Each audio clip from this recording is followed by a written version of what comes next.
Hello guys, നമ്മളെ വടക്കുംപാട് ഇതാ പുതിയ ഷോപ്പൊക്കെ തുടങ്ങിയാണ്.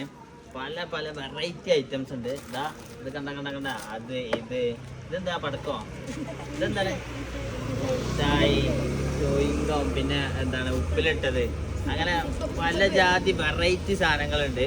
അപ്പം നമ്മളെ വടക്കുംപാട് അങ്ങാടിയുള്ള ആൾക്കാർ ആരും ഈ ഒരു ഷോപ്പ് കാണാതെ പോകരുത്. ഓക്കെ, ലൊക്കേഷൻ നമുക്ക് സിമ്പിളായിട്ട് മനസ്സിലാക്കാം. ഇവിടെ നിന്ന് ഇങ്ങനെ നോക്കിയാൽ ട്രെയിന് പോണത് കാണാം. ട്രെയിന് പോണ നേരെ ഇങ്ങോട്ട് നോക്കിയാൽ തന്നെ കാണാം. ഏത് വടക്കുംപാട് അങ്ങാടിയുള്ള ഏതൊരു മനുഷ്യനും ഈ ഒരു ഷോപ്പിന്റെ മുന്നിൽ കൂടെ അല്ലാതെ വേറെ എങ്ങോട്ടും പോകലില്ല.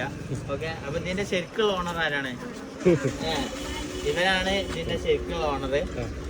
ചിലപ്പോ ഭാവിയിൽ വലിയ വലിയ ബിസിനസ് തുടങ്ങാം, പക്ഷെ ഇതൊരു സ്റ്റാർട്ടിങ് മാത്രമാണ്. ഓക്കെ, അപ്പൊ നിങ്ങളൊക്കെ ഇവിടെ ഇങ്ങനെ പണിക്ക് നിൽക്കുന്ന ആൾക്കാര് ആണ്. പണിക്ക് നിൽക്കുന്ന ആൾക്കാർ ഒരുപാട് സ്റ്റാഫുകളുണ്ട്. സൂപ്പർ മാർക്കറ്റിലൊക്കെ ആകെ 2-3 സ്റ്റാഫുകൾ ഉണ്ടാവുള്ളൂ. ഇവിടെ ഇഷ്ടമായി കച്ചവടം വാങ്ങാൻ എന്നോളെങ്കാട്ടി കൂടുതൽ സ്റ്റാഫുകളാണ്. അപ്പം എല്ലാരും വരിക, അത്ര തന്നെ അല്ലേ, വേറെ ഒന്നും പറയാനില്ലല്ലോ. ഓക്കെ.